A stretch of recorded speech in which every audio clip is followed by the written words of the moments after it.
How well is your investment real estate really doing for you? There are three questions you need to ask yourself. I'm Wally Smith, founder and CEO of Ridgegate Financial.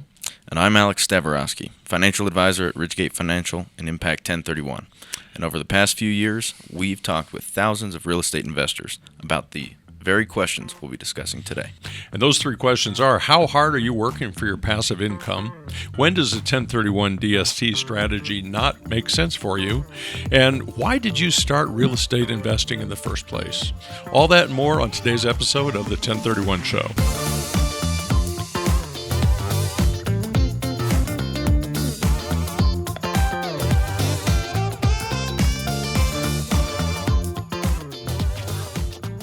Well, first question is one we hear often. That's, how hard are you working for your passive income? I think that's an underlying theme for so many people that by this time, income was supposed to be generally passive, but they're still working for it. So the framework that we use to approach a case like this is purpose and planning and portfolio. And generally in purpose, we're wanting people to step back and say, what in an ideal world, what am I actually trying to achieve? Right. In planning, then what does it take to get there? Can I think outside of the box? Or am I limited to think, and I think the way this realtor is, that, I've got a property and I've got to change it for property. So thinking outside of the box, what other ways could we achieve the same thing? Right. And then the portfolio then is saying, okay, let's assemble the range of strategies that we might use. Right. You had a call, I think it was from a realtor last week. Maybe we go into that a little bit. Well, I think that's a good one, especially for this question. She is someone who is in a different state than her properties, so applies to a lot of people I talk to where properties are spread out and they've moved and have to now actively manage it from afar, but also realtors. She's a real estate professional, and even though she is in that industry, there's a lot of questions, a lot of unknowns when it comes to managing her own properties. So she's got 3 properties in Atlanta. She's living in Louisiana. Total of about $1.2 million, and right now she's got a return on equity of about $30,000.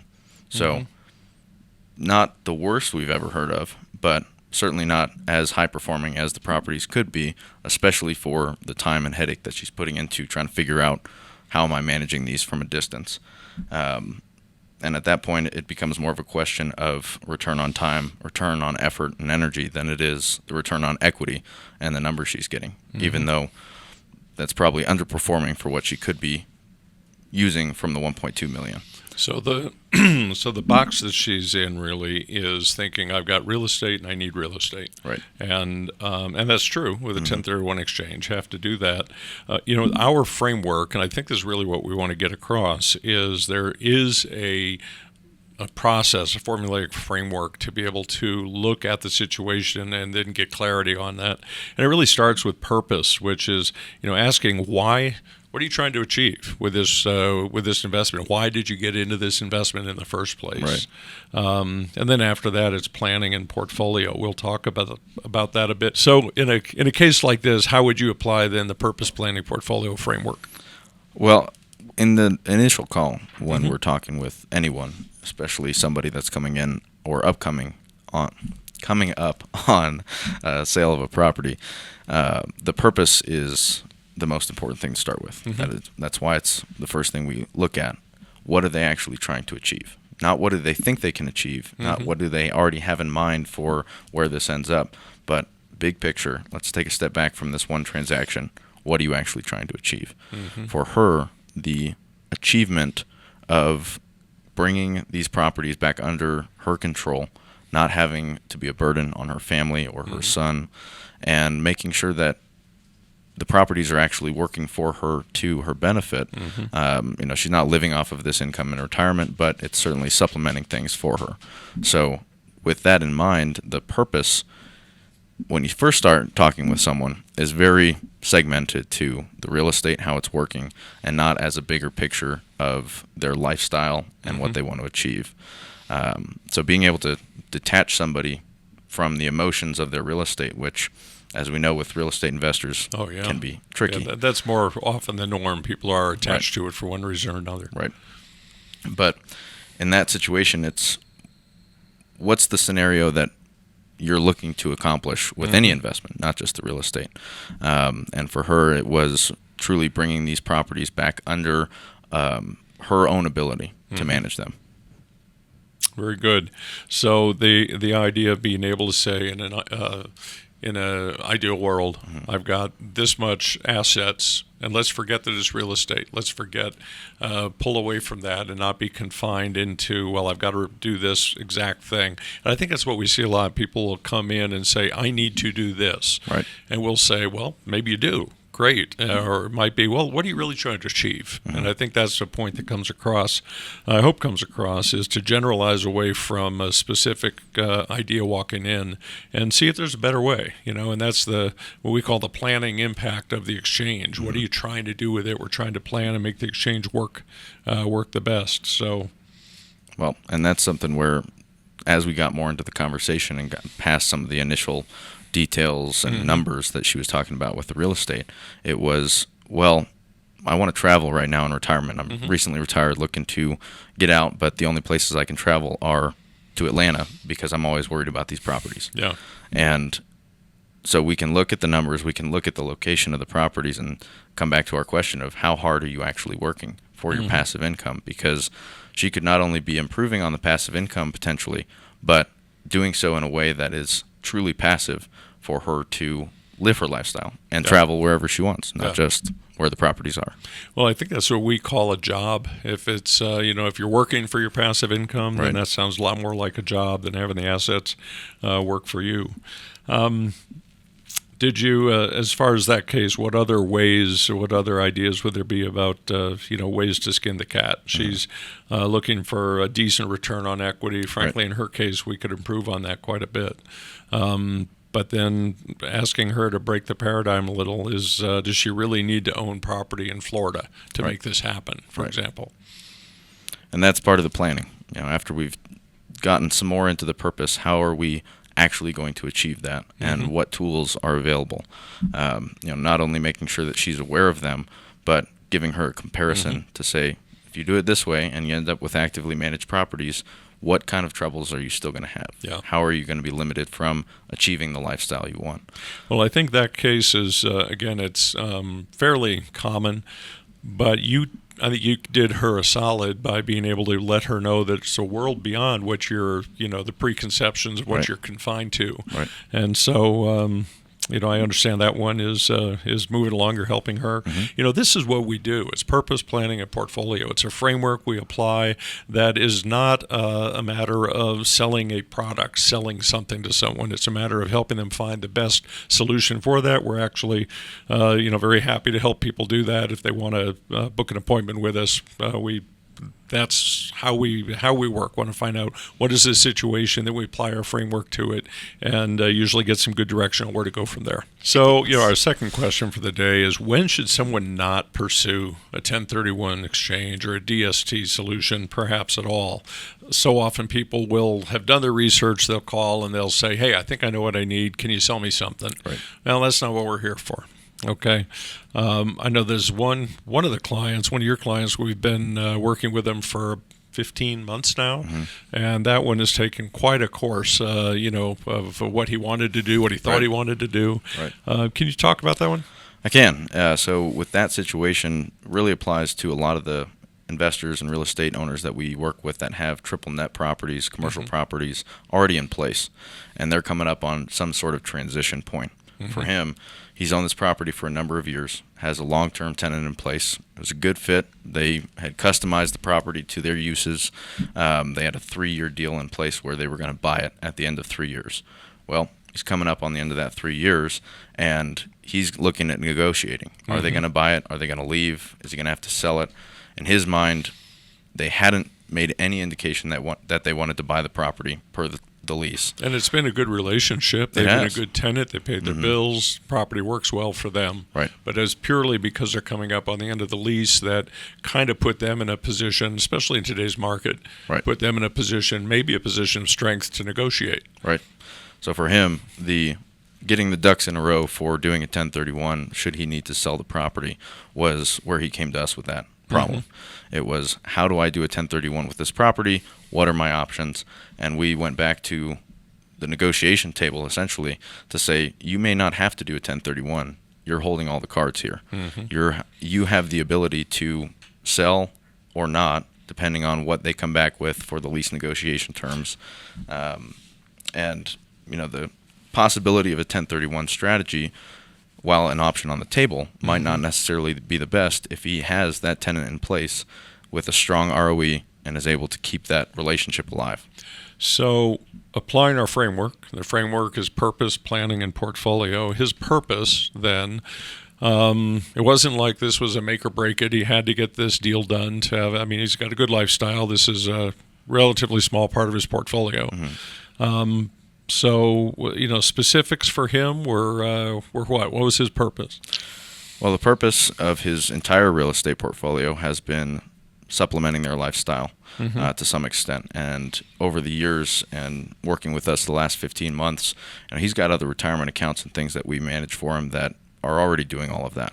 So here it was, how is he using this piece of his portfolio for the legacy goals that he has in mind, making sure that it's passed on to the heirs to come, or if something happens to him, that his wife doesn't have to step in and have to deal with a lot going on. Which I think that was an important part too, really providing continuity and clarity for his wife. So then the planning came in. The typical framework we want to ask is, what does it take to get there? Because you've described what the purpose is, what's the ideal world, what's it going to take to get there? Is that the only way? And that's, again, people coming in with a misconception or a preconception. And then what's the optimal way, to make that happen? So how would you apply the planning in a case like that? For him, it was initially looking at the numbers. What makes the most sense with the kind of negotiation or the terms you can go back to the tenant with to say, if we're going to re-up this lease, I want rent increases. I want no price cap on 3 years or 5 years from now. When you can come to buy it, you'll buy it at fair market value. That made a lot of sense with the opportunities at hand, as opposed to doing a 1031 and selling the property now for either a cap price to the tenant or having to put a lot of money into it to bring it back up to what would be the best fair market value. This is also an interesting case because this fellow was worth low 8 figures. Okay, doing okay. Be hard for him to run out of money. One of the reasons he came to us was because he'd had an advisor or someone he'd been working with for 20 years or something like that. All they would talk about when they got together for their annual visit was his advisor would say, "Oh, you're okay. You've got enough." Okay. Yeah, he's got low 8 figures, and by some standards, maybe you've got enough, but he wasn't ready to cash in his chips, wasn't ready to sign out of the game at all. He's got kids, he's got grandkids. I know that was part of his legacy. Part of his purpose was not being complacent. A difference between being content and being complacent. And so that was a significant part of that case. I remember that. So it wasn't the only way to get there. It wasn't to do the 1031. And so ultimately you really empowered him. I hope so. And I think that was a big thing in our conversation for him, was realizing that we work with the 1031s, we work with the Delaware statutory trusts. That's our wheelhouse. And to have that conversation go in the way of, I don't think you should do this. This isn't the best option on the table for you, because you have the ability to get a strong lease in place and keep that cash flowing immediately without having to do all these different changes. And he was kind of stunned by that, I think, because like, well, what do you guys get out of it? So, well, nothing. This is in your best interest. Nothing out of this transaction, but a lot out of the relationship. Absolutely. And that's really where it came down. I remember that you'd empowered him enough to be able to say, well, gosh, this has been a good tenant. In an ideal world, I'll lease it to him for another 5 years. And we said, what about inflation? He said, okay, I'll put a rent escalator in there every year for 5 years. Offered it to the client or to his tenant, and the tenant said, sounds good. And he, wow, he was thrilled. Absolutely. So that was a very successful case for us. Again, if somebody's already in a good situation, it's already passive, and in this case, it was truly passive because they had a good money manager in place. It was properly capitalized. The return on equity was good. It was fair. It's comfortable because in some areas legislative risk is really favoring individual tenants. That hasn't really come into play as much in this case because it was a commercial property. Right. So some of the risks we would normally want to mitigate, it's like, well, why not keep it? Yeah. So in a case like that, we look at that as a very successful case because we were able to empower the client, and he's a great client. Right. I think he's going to be. You have a monthly check-in with him. Yep. So in a case like this, you can book a call with us. We really want to talk through a property with you. We really want to talk through your situation. What is your purpose? What's your ideal world? And see how we can help. And what we're going to do is help analyze the situation with that framework of purpose, planning, and portfolio. And that's why the framework's so important, especially for this kind of situation, is to determine whether or not a 1031 is the best option on the table. How could I do that without knowing their purpose? How could I do that without knowing what they're trying to actually achieve? But it is something that needs to be personalized. Absolutely. You have to ask those questions of yourself, and it certainly helps to have a professional working with you to make sure that you know what all is accessible on the far end. Well, one of the things we hear often is you guys ask me questions nobody else asks me. And we thought about that a lot. One of the reasons why, what are the questions that we're asking that they haven't heard? Well, they're questions that don't necessarily lead to a slam dunk sale transaction where we move on to the next one. The questions are things that are trying to pull out what is truly in their best interest so that we can help them, because we would like to get a client. We're not trying to get a transaction. We're trying to get a client. The transactions will take care of themselves. Again, we're happy to analyze. If somebody wants to book a call with us, that's the place to get started. Question number 3, which again kind of gets back into some of the psychology of it all, but we want people to ask themselves as they're analyzing their situation, why did I start? Why did I get into investment real estate? Why did I start in investment real estate in the first place? Right. That's really, really telling because, as you mentioned, I think a couple of questions ago, there's the accidental landlord. Somebody who wakes up one day and says, wow, I've just closed on another house for me and my wife. We kept the last 3. And now I've got 3 properties. And now I'm working for them. They're not working for me. Yeah. So, asking somebody, you had I think another client came to mind. We'll talk about that one. We had a good call, but her situation was very much along those lines and applies to a lot of people that had no intention of getting into owning a portfolio of real estate. They owned a primary residence and they moved, and for whatever reason, they decided to keep it instead of having to sell the primary residence, then turned it into a rental. And she'd done that a number of times and was now on her 3rd property. 2 rentals that she had. One, she has a family member living in, so she's able to help her family with that way. The other one turned a little sour with the tenant that was in place. And this, I think, is where a lot of people that don't mean to get into real estate investing or having that portfolio don't quite know the risks and potential things to look out for as they get into it until potentially it's too late. And when you say turn sour, boy, did this thing turn sour. Yeah. That was one of the worst ones. But paint that picture a little bit. So she said she got access to the property the day before our call. All of the personal property, the furniture, paintings, things on the walls had been ripped off and destroyed or removed. So taken from the property itself, which she had furnished before they lived there. Windows had been kicked in, doors had been kicked in, full destruction of this property. Even electric wiring, it looks like, taken out of the walls. Yep. Wow. Which, that's about some of the worst damage I've heard of in talking to people, but it's not isolated. So when she's looking at this property she owns, she goes back and asks herself that question: why did I get into investment real estate in the first place? Right. That probably wasn't in her plan. I don't think so. I mean, for her, she's got a 9-to-5. She told me about a couple of businesses she's started over the years, so it sounds like she has a lot going on and is maybe more opportunistic. And that's how she got into the real estate of, might as well. And I think one of the notes was what we're seeing more and more often now in close to 20 states is legislation, legislative risk coming in. Don't know not sure which state she's in, but boy, the rent controls and the various governments moving to the point of saying, well, you as a property owner, the assumption is that you are some big rich multinational corporation that's owning thousands and thousands of homes.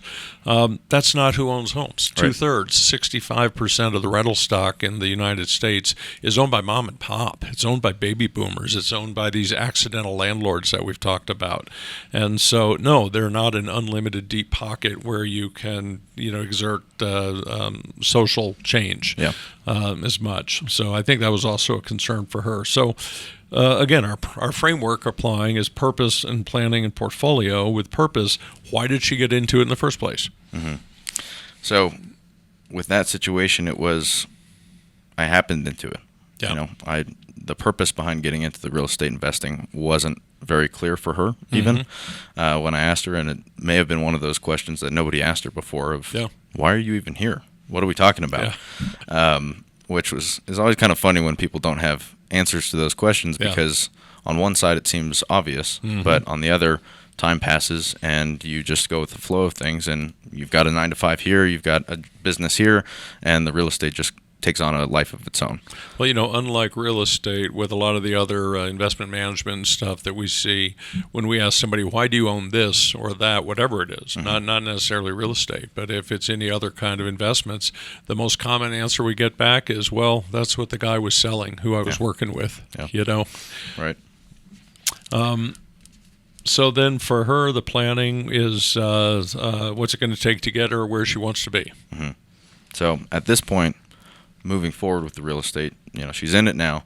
She's expecting to sell the property and wants to do a 1031 and ideally get it into a nicer neighborhood, go and equal her up in value to closer to the city. She's in Georgia, so closer to Atlanta, finding something that's smaller and easier for her to manage. Okay. So, as she did not expect to get into real estate management or real estate investing, she is now the full-time landlord of these properties and has to deal with it all herself. So in her mind, purpose-wise, she can move forward with a smaller property, easier to manage, nicer neighborhood, so hopefully she doesn't have these kinds of tenant issues, but still would be renting to a single family or individuals on that level. So is that something she enjoys doing? It sounds like it's more of a situation where, because she's gotten into it, it's just what she does. And now it's become the status quo. Would she then, as far as the portfolio question, it's purpose, then planning, the portfolio then is that the right solution? Right. The right portfolio recommendation for that. That sounds like a case, unless she's got a particular affinity for dealing with tenants. Maybe she doesn't after her recent experience. Right. But where a DST might be a solution for her. Right, that purely passive ownership, and something that she doesn't have to have hands-on with, or if there is an issue with the tenant, then it's being professionally managed. And I think for her, the income was a surplus. It was something that she was using and supplementing, but not necessarily. That wasn't the driving factor of I have to be hands-on, which we get a lot with real estate owners that do fix and flips or trying to chase those higher than average returns. It's something where she would rather have no involvement with this property, have one that she can take care of that she still has personal use of, or can rent out to her family, for instance, but dialing back a little bit on all of the different things that she's gotten involved with over the years. Well, I think all of those are natural consequences of asking that question. Why am I doing this in the first place? Why am I in investment real estate? It almost reminds me of somebody who's on vacation, and they're the cab didn't work out. They had a lousy meal.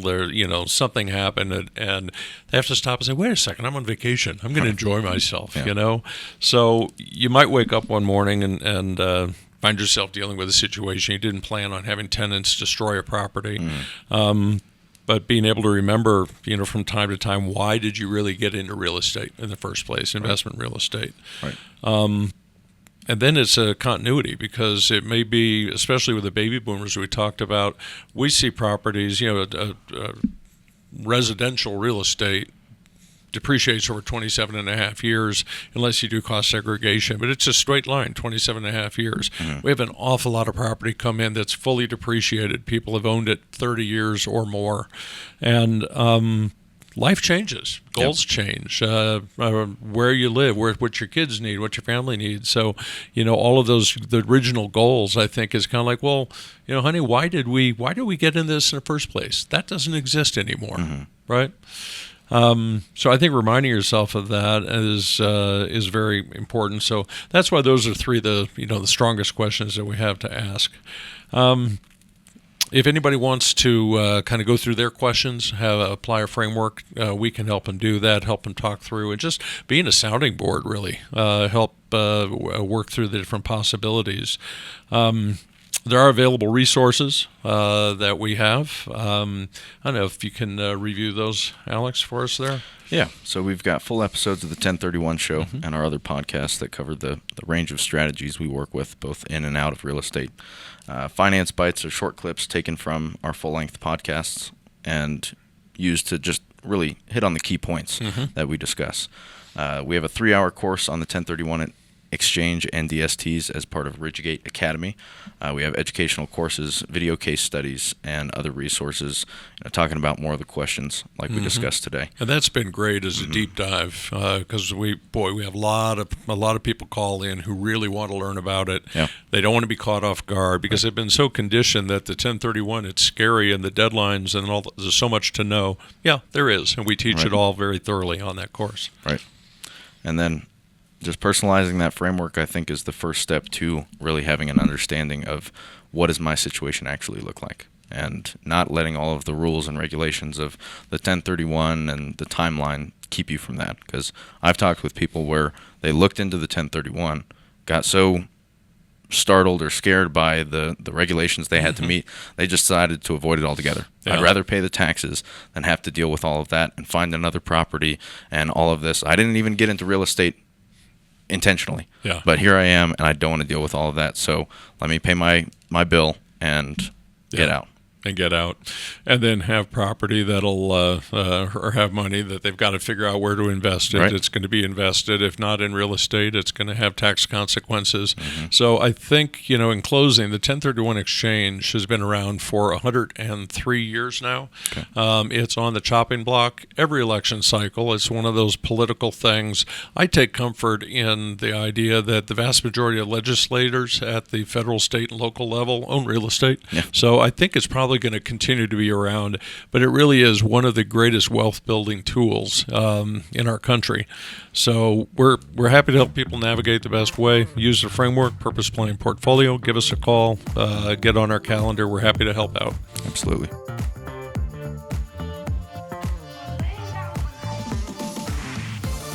Impact 1031 is a DBA of Ridgegate Financial, LLC. Not an offer to buy nor a solicitation to sell securities. All investment involves risk. Past performance is not indicative of future results. Speak to your finance and/or tax professional prior to invest. Securities offered through Emerson Equity LLC. Member FINRA SIPC. Only available in states where Emerson Equity LLC is registered. Emerson Equity LLC is not affiliated with any other entities identified in this communication. Investment advisory services offered through AE Wealth Management. Emerson Equity, Ridgegate Financial, and AE Wealth Management are not affiliated entities.